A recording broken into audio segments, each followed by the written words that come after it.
Hello student, good morning.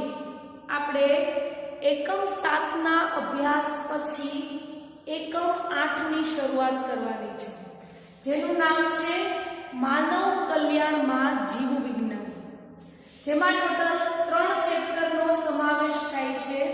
પ્રકરણ 8, પ્રકરણ 9 અને પ્રકરણ 10. જેમાંથી આજના લેક્ચરમાં આપણે પ્રકરણ 8 વિશે ભણવાનું છે, જેનું નામ છે માનવ સ્વાસ્થ્ય અને રોગો. આ એકમ 8 ના જે 3 ચેપ્ટર છે એ 3 ચેપ્ટર સાવ ઈઝી છે. તો આજે આપણે પ્રકરણ 8 માનવ સ્વાસ્થ્ય અને રોગો વિશે ભણીએ. આ ચેપ્ટર જે છે એમાંથી એક 2 માર્ક્સનો ક્વેશ્ચન પૂછાય છે, એક 3 માર્ક્સનો ક્વેશ્ચન પૂછાય છે. પણ હવે આજે 30% સિલેબસમાં ઘટાડો થયો છે, તો કદાચ બ્લુપ્રિન્ટમાં ફેરફાર થાય તો આપણે જોઈશું. પણ જૂની પેપર સ્ટાઇલ પ્રમાણે આ ચેપ્ટરમાંથી એક 2 માર્ક્સનો ક્વેશ્ચન, એક 3 માર્ક્સનો ક્વેશ્ચન અને અમુક MCQs પૂછાય છે. ક્લિયર? તો આપણે સ્ટાર્ટ કરીએ માનવ સ્વાસ્થ્ય અને રોગોનો ઇન્ટ્રોડક્શન.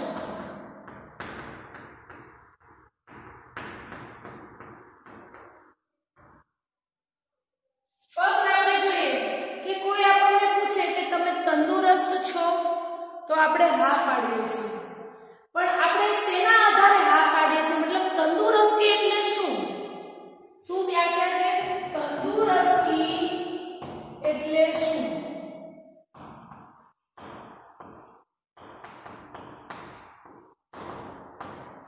તો આપણે જોઈએ તંદુરસ્તીની વ્યાખ્યા. તંદુરસ્ત એટલે આપણે શારીરિક રીતે, માનસિક રીતે અને સામાજિક રીતે જો હિત વ્યક્ત કરતા હોય તો તેને આપણે એવું કહી શકીએ કે આપણે તંદુરસ્ત છીએ. કોઈ આપણને પૂછે કે તમે તંદુરસ્ત છો કે નથી, આપણે હા પાડી દઈએ છીએ, પણ તંદુરસ્તીનો મતલબ રિયલમાં શું થાય છે? તો તંદુરસ્તી એટલે આપણે સંપૂર્ણ રીતે, એ પછી શારીરિક હોય, માનસિક હોય કે સામાજિક હોય, આ સામાજિક રીતે જો આપણે હિત વ્યક્ત કરતા હોય તો એને આપણે તંદુરસ્તી કહીએ છીએ, અથવા તો આપણે તંદુરસ્ત છીએ એવું કહીએ છીએ.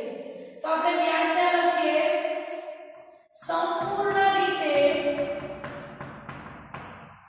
શારીરિક, માનસિક અને સામાજિક હિત વ્યક્ત કરવું,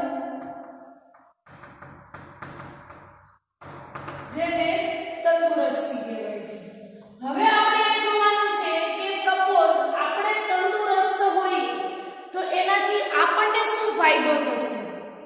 તો આપણે તંદુરસ્ત હોઈએ તો એનાથી આપણો જે આયુષ્ય છે અથવા તો આપણો જે જીવનકાળ છે એમાં થોડો એવો વધારો થાય છે.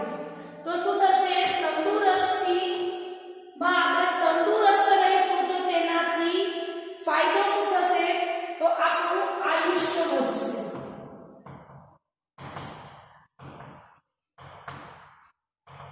અથવા તો આયુષ્યમાં વધારો થશે.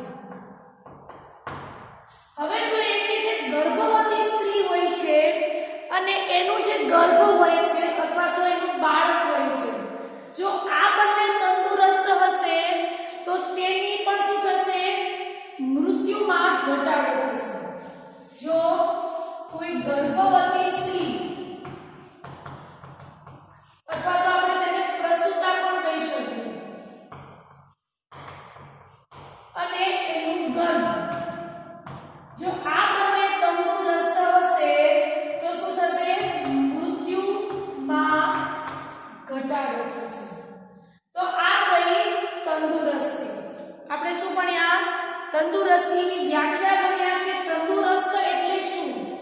ત્યારબાદ આપણે તંદુરસ્ત હોઈએ તો તેનાથી ફાયદો શું થાય?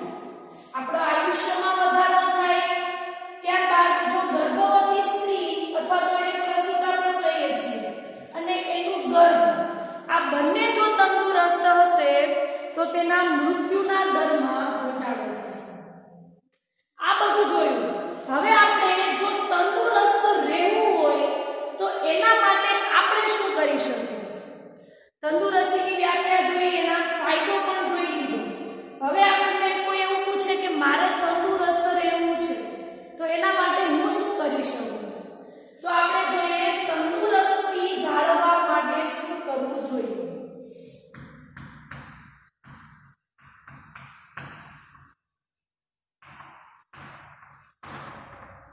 પહેલો મુદ્દો આપણે જોઈએ. પહેલો મુદ્દો એ છે પહેલા તો સંતુલિત આહાર લેવો જોઈએ. પીઝા બર્ગર ખાવા ના જોઈએ. સંતુલિત આહારમાં કેવા પ્રકારનો આહાર આવશે?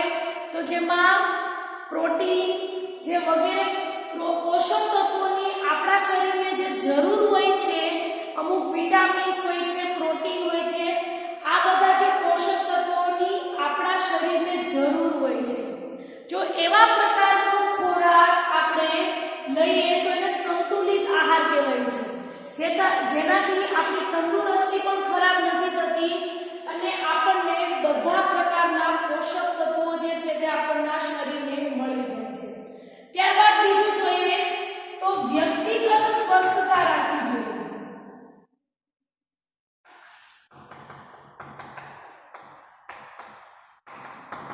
વ્યક્તિગત સ્વસ્થતા રાખવી જોઈએ. ત્યારબાદ નિયમિત કસરત કરવી જોઈએ, અથવા તો આપણે બીજો વર્ડ લખી શકીએ નિયમિત રીતે યોગા કરવા જોઈએ. તો નિયમિત કસરત કરવી જોઈએ.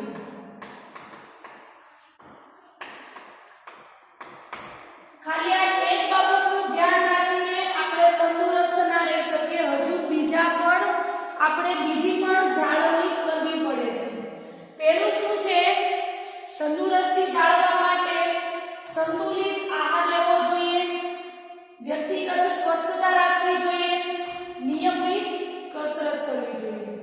બીજું છે કે કોઈ પણ રોગ હોય એ રોગો વિશે જાણકારી હોવી જોઈએ. એ રોગોના લક્ષણો કયા છે, એ આપણે શરીર પર શું અસર કરે છે, આપણા શરીરના કયા અંગ પર અસર કરે છે, એ બધી બાબતની જાણકારી આપણી પાસે હોવી જોઈએ. તો શું થશે? બીજો મુદ્દો કે કોઈ પણ રોગ હોય એ કેવી રીતે ફેલાય છે તેની જાણકારી આપણી પાસે હોવી જોઈએ. જેમ કે આપણે અત્યારે કોરોના ચાલે છે, કોરોનાનું એક્ઝામ્પલ લઈએ તો કોરોના રોગનો ફેલાવો કેવી રીતે થાય છે, જો આપણને એ બાબતની જાણકારી હોય તો કદાચ આપણે એ બાબતનું ધ્યાન રાખીએ અને આપણે કોરોનાથી બચી પણ શકીએ. તો શું થશે? રોગનો ફેલાવો કેવી રીતે થાય છે અથવા તો રોગોની વિશેષ સભાનતા હોવી જોઈએ. રોગની વિશેષ સભાનતા હોવી જોઈએ કે આ રોગ જે છે એ આપણા શરીરને શું અસર કરે છે, આવી બધી પ્રકારની જાણકારી આપણી પાસે હોવી જોઈએ. ત્યારબાદ ત્રીજું છે કે ચેપી રોગો સામે રસીકરણ.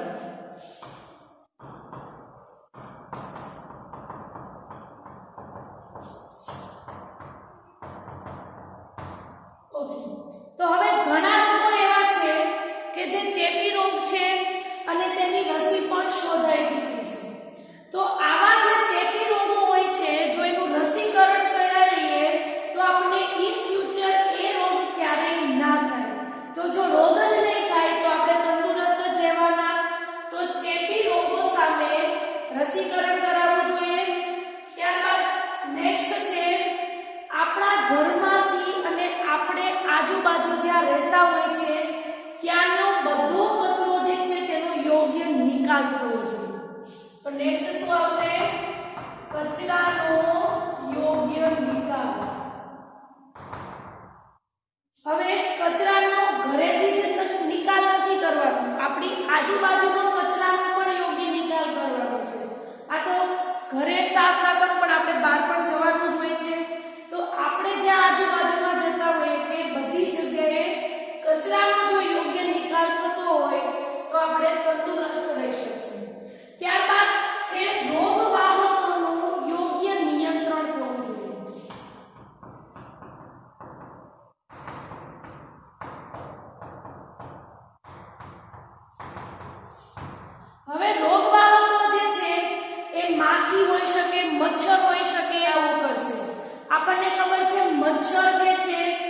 મચ્છર દ્વારા આપણને મેલેરિયા થતો હોય છે.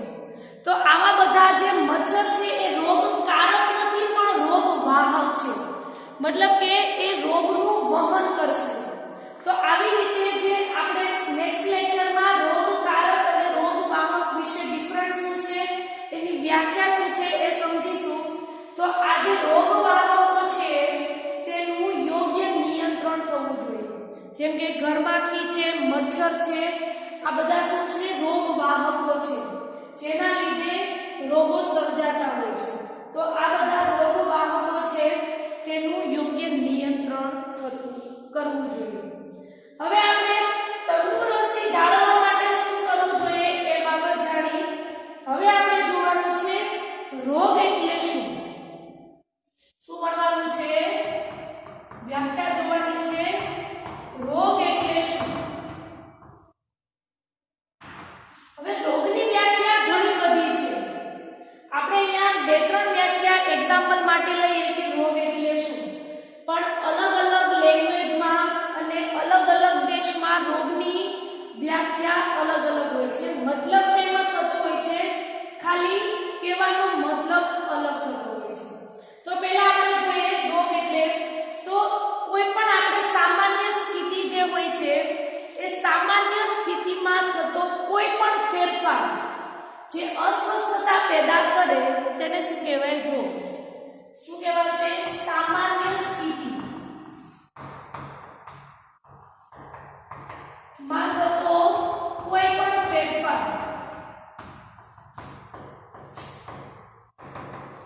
જેનાથી અસ્વસ્થતા પેદા થાય તેને શું કહેવાય? રોગ.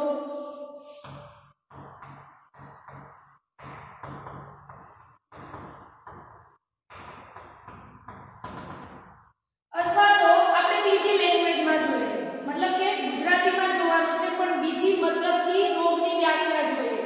પહેલી આપણે શું જોઈ કે સામાન્ય સ્થિતિમાં થતો કોઈ પણ ફેરફાર, મતલબ કે આપણા શરીરમાં જે નોર્મલ આપણે જે રૂટીનમાં કરતા હોય એમાં કોઈ પણ ફેરફાર થાય જેનાથી આપણને અસ્વસ્થતા પેદા થાય, જેને શું કહેવાય છે?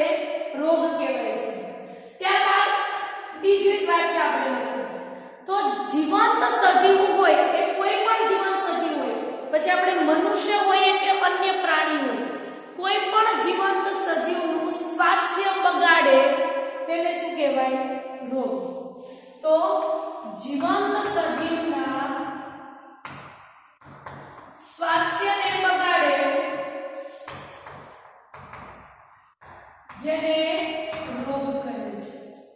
આપણે જોઈએ ફ્રેન્ચની ભાષામાં રોગનો મતલબ શું થાય છે. પહેલા તો રોગને ઇંગ્લિશમાં શું કહેવાય છે? ડિસીઝ. જેમાં ફ્રેન્ચમાં ડિસ નો મતલબ થાય આરામ. પાછળ આ AISE જે છે એનો મતલબ થાય દૂર. તો રોગની વ્યાખ્યા ફ્રેન્ચમાં આવી રીતે હોય છે આરામ, દૂર. તો આ થયું તંદુરસ્તી એટલે શું, તંદુરસ્તી જાળવવા માટે શું કરી શકાય. ત્યારબાદ આપણે ભણ્યા રોગ એટલે શું. હજુ આપણે કન્ટિન્યુ કરવાનું છે કે રોગના પ્રકારો કયા છે. એ પહેલા થોડીવાર માટે પોઝ કરું છું લખવા માટે, પછી આપણે રોગના પ્રકારો જોઈએ.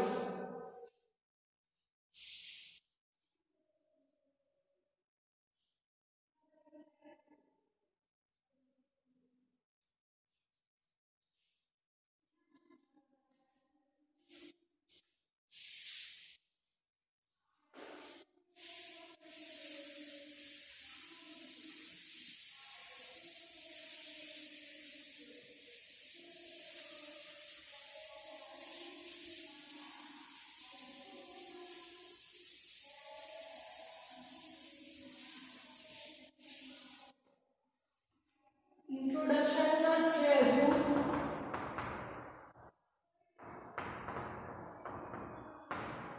આ ચેપ્ટરમાં પણ આપણે જેવી રીતે છઠ્ઠા ચેપ્ટરમાં કેવી રીતે એમસીક્યુઝ પૂછાય છે, કેવી રીતે કોઈ ક્વેશ્ચન પૂછાય તો એ ટ્વિસ્ટ કરીને કેવી રીતે પૂછાય છે, એ બધું આપણે ચેપ્ટરની થિયરી સાથે ભણતા જઈશું.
ફરીથી રિપીટ કરું છું, ચેપી રોગનો મતલબ શું થાય કે સપોઝ મને શરદી થઈ છે, શરદી એ કેવો છે? ચેપી રોગ છે. તો હવે મારા કોન્ટેક્ટમાં યા તો મારી કોઈ વસ્તુઓ જેમ કે મારી બુક છે, મારી પેન છે, એવી મારી વસ્તુઓ જે પણ ટચ કરશે એને પણ શરદી થશે. એટલે કે એક વ્યક્તિથી બીજા વ્યક્તિમાં ફેલાશે. તો આપણે જોઈએ ચેપી રોગમાં સહેલાઈથી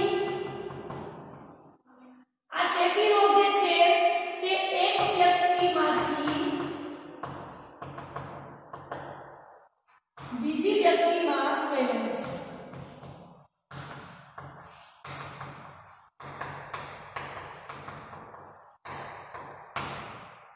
હવે આપણે જોવાનું છે કે આ એક વ્યક્તિમાંથી બીજી વ્યક્તિમાં ફેલાય તો છે, પણ આ રોગ થતા હોય છે કોના કારણે? મતલબ રોગકારકો કયા કયા હોય છે ચેપી રોગના? તો ચેપી રોગ થવા માટે રોગકારકો જે હોય છે તે બેક્ટેરિયા, વાયરસ, પ્રજીવો, ફૂગ, કૃમિ આ બધા રોગકારકો છે જે શું કરે છે? ચેપી રોગોનું નિર્માણ કરે છે, મતલબ કે ચેપી રોગો ફેલાવે છે. તો આપણે રોગકારકોના નામ જોઈએ. વાયરસ, બેક્ટેરિયા, પ્રજીવ, કૃમિ, ફૂગ વગેરે અથવા વગેરે જે છે એ બધા રોગકારકો છે. હવે રોગકારકો એટલે શું? તો જેના દ્વારા રોગ સર્જાય તેને શું કહેવાય? રોગકારકો. અથવા તો જે કારણ દ્વારા રોગ સર્જાય તેને શું કહેવાય? રોગકારકો. રોગવાહકો એટલે શું? રોગનું વહન કરે એને શું કહેવાય? રોગવાહકો. બંને વચ્ચેનો ડિફરન્સ સમજી લેજો. હું અહીંયા નીચે જ લખું છું, રોગકારકો અને રોગવાહકો.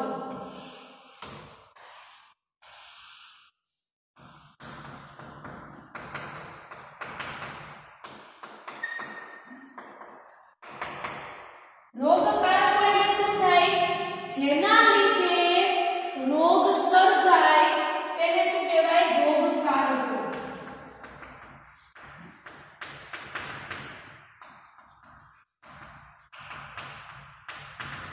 અને રોગવાહકનો મતલબ શું થાય? જે રોગનો ફેલાવો કરે, મતલબ કે જે રોગનું વહન કરે તેને શું કહેવાય? રોગવાહકો. જે રોગનું વહન કરે અથવા તો તેનો ફેલાવો કરે તેને શું કહેવાય? રોગવાહકો. હવે આપણે જોઈએ કે ચેપી રોગ જે છે એમાંથી આપણા સિલેબસમાં આપણે જેટલા રોગો ભણવાના છે ચેપી રોગો, એમાંથી સૌથી વધુ જીવલેણ ચેપી રોગ હોય તો એ છે એઇડ્સ.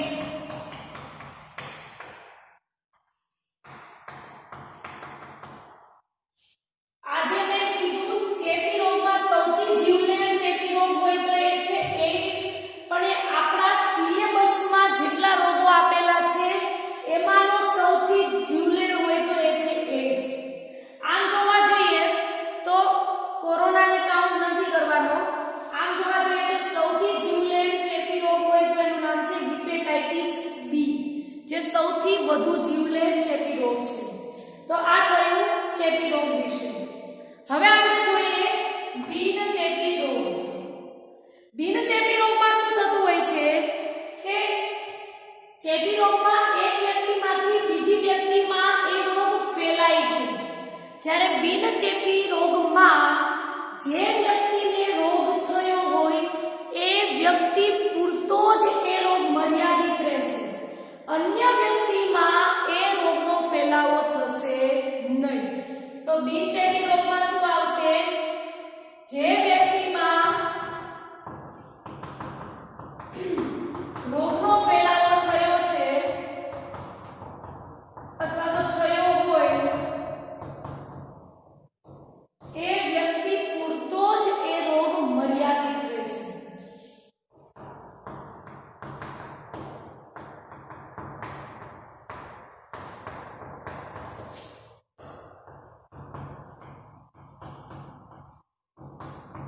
શું થશે? બિનચેપી રોગમાં જે વ્યક્તિને રોગ થયો છે એ વ્યક્તિ પૂરતો જ એ રોગનો મતલબ એ વ્યક્તિ પૂરતો જ મર્યાદિત રહેશે, અન્ય વ્યક્તિમાં તે રોગનો ફેલાવો થશે નહીં.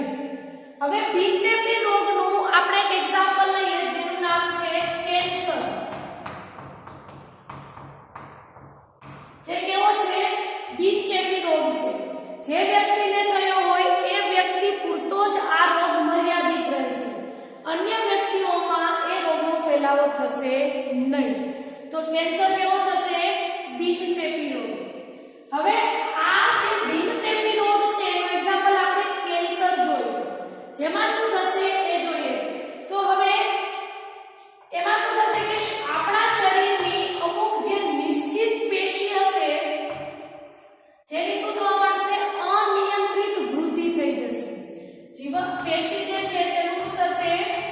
અનિયંત્રિત વૃદ્ધિ થવા માંડશે અને અનિયંત્રિત વૃદ્ધિ થવાના કારણે એ વ્યક્તિનું મૃત્યુ પણ થઈ શકે છે.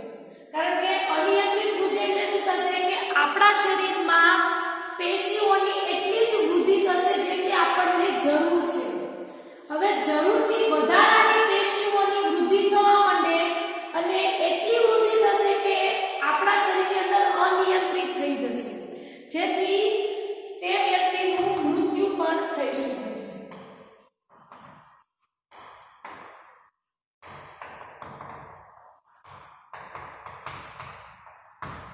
તો આ થયા ચેપી રોગ અને બિનચેપી રોગના તફાવતો અને એના વિશે આપણે લખ્યું છે. હવે આપણે હજુ ઇન્ટ્રોડક્શન અધૂરું છે, થોડી વાર માટે પોઝ કરું છું, પછી આપણે એક ટોપિક જોઈએ.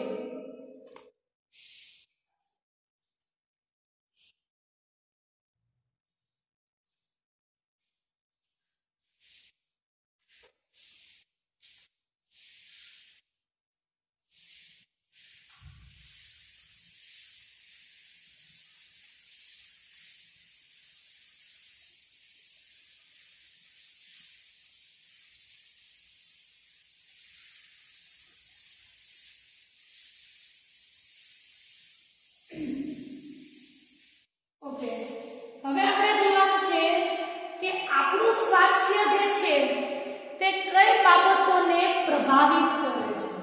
શું જોવાનું છે? આપણું સ્વાસ્થ્ય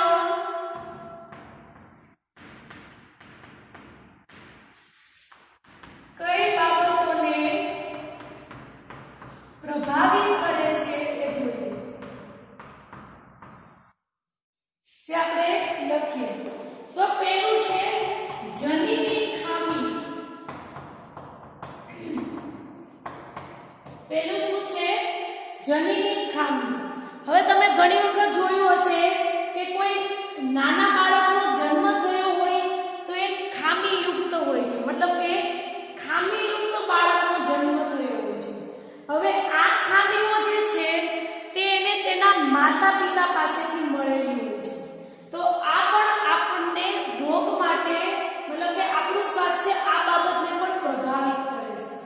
શું હોય છે કે ઘણી વખત ખામીયુક્ત બાળકનો જન્મ થતો હોય છે.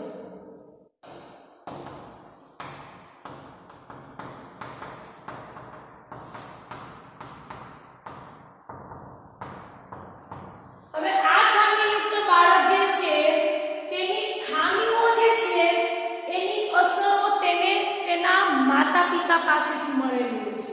શું હોય છે? ખામીની અસર તેને તેના માતા પિતા પાસેથી મળેલી હોય છે.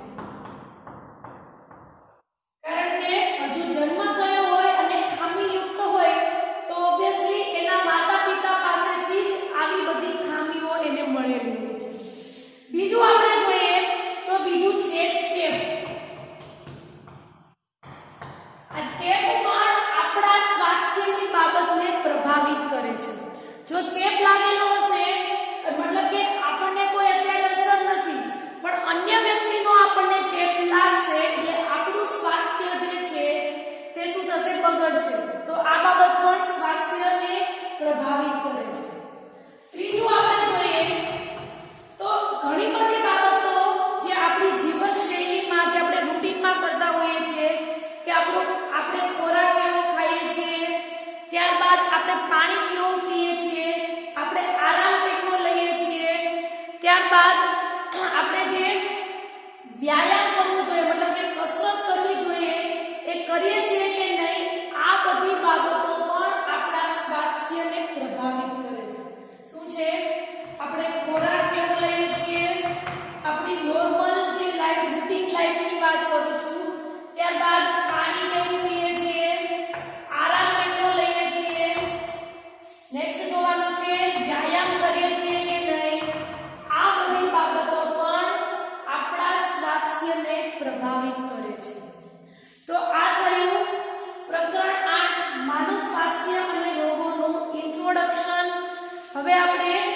નેક્સ્ટ લેક્ચરમાં માનવમાં થતા સામાન્ય રોગો કયા કયા છે જે આપણે આ સિલેબસમાં ભણવાના છે અને એ શેના દ્વારા મતલબ કે કયા રોગ કારકો દ્વારા થાય છે એ બધી ચર્ચા કરવાની છે. થોડીવાર માટે પોઝ કરું છું, પછી હોમવર્કમાં ક્વેશ્ચન આપું છું.